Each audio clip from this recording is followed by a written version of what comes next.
Assalamualaikum warahmatullahi wabarakatuh. Bersama saya lagi Dr. Rozani Nizam Zakaria. Hari ini kita nak cerita tentang satu lagi topik kesihatan mental. Kita nak bercerita tentang cognitive distortion. So apa itu cognitive distortion? Kalau siapa yang pernah ikuti tips saya dalam mengendalikan stres, saya ada cerita tentang satu tips, nama dia STOP. Okay, so saya selalu sebut benda ni as stop, T, take a deep breath, take a step back, O, observe before kita proceed mindfully. So O is observe. Okay, perhatikan, muhasabah, fikirkan kembali. So apa yang kita nak fikirkan? So remember, saya sebut tentang konsep A, B and C dalam stres. Apa yang berlaku akan mencetuskan cara kita berfikir dan akhirnya menghasilkan cara kita bertindak. So, apa yang kita nak belajar untuk observe hari ini secara spesifiknya tentang B. So, B adalah berfikir. So, dalam psikologi ada satu teori dipanggil cognitive theory yang mana menyebut bahawa cara kita berfikir akan menentukan outcome. So, kalau kita berfikir secara positif, emosi yang terhasil adalah positif. Kita berfikir guna kerangka yang negatif, dia akan menghasilkan outcome yang negatif. So, apa maksud dia?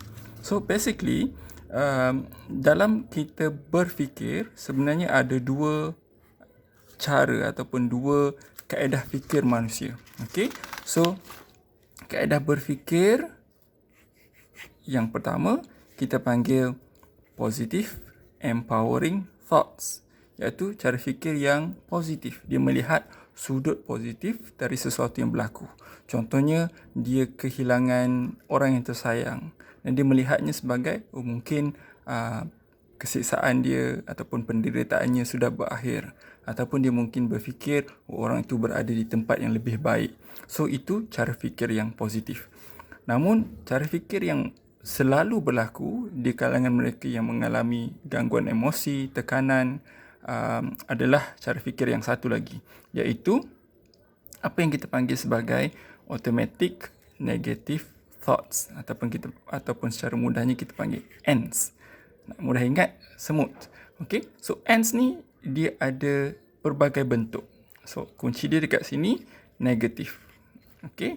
So ada beberapa pattern cara fikir yang cenderung menghasilkan emosi yang negatif.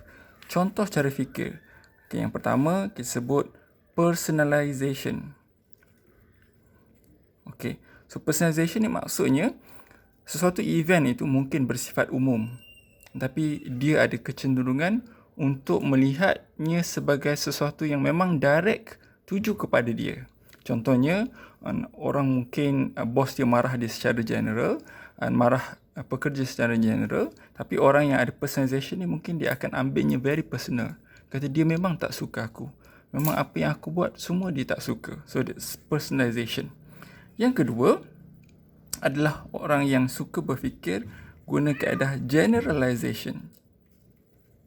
So generalization ni maksudnya dia sekalikan ataupun dia umumkan suatu experience.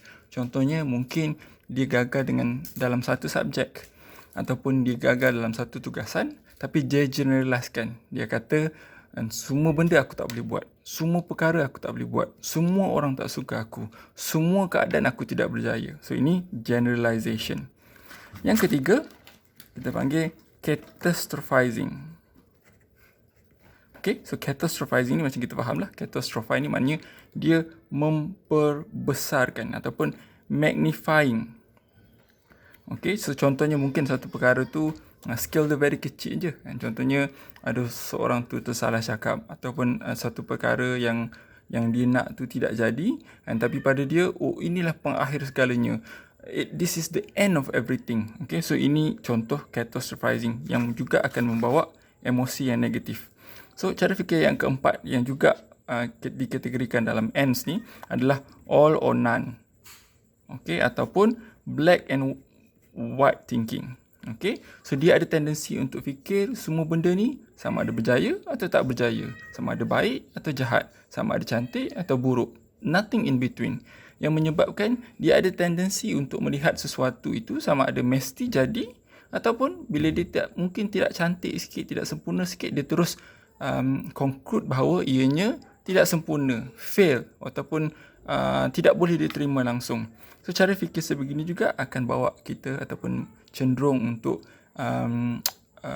create emosi yang negatif, okay, dalam diri kita. Okay, so ada banyak lagi ends yang ada ataupun cara fikir negatif yang ada, yang mana B ini akan menentukan C, dan C ini cara kita bertindak ataupun cara kita merasainya, emosi yang terbit daripadanya. So ingat yang saya pernah sebut sebelum ni, apa yang berlaku akan mencetuskan bagaimana kita berfikir, dan bagaimana kita berfikir akan menentukan cara kita bertindak. So penting untuk kita kenal pasti dalam kita observe, okay? Bila kita take a deep breath, take a step back before kita react to any situation yang kita ada, observe cara kita berfikir. Apa yang aku fikir ni? Betul ke apa yang aku fikir ni? And adakah apa yang aku fikir ni terlalu personalize, ataupun kita cuba untuk generalize, kita cuba nak catastrophize, ataupun this is actually a black and white or all or none thinking. Ada banyak lagi jenis-jenis ends yang ada. Anda boleh type saja dekat Google cognitive distortions, ataupun setengah-setengah disebut cognitive errors.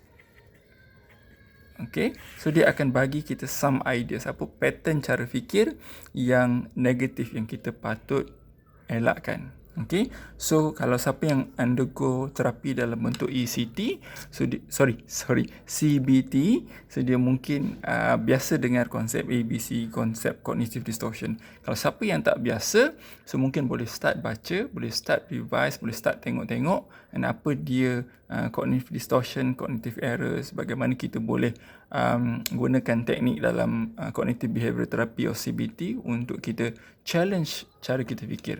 So setiap kali kita datang pemikiran negatif, instead of terus menerimanya, and try stop, take a step back, take a deep breath, observe and evaluate kita punya cara fikir tu before kita just accept it. So after that, barulah kita boleh proceed more mindfully. Okay, insyaAllah. So boleh start learning about cognitive distortion, belajar tentang cognitive distortion and cuba kenal pasti. So sama-sama kita cuba amalkan dalam kehidupan kita. Sekian. Assalamualaikum warahmatullahi wabarakatuh dan selamat sejahtera.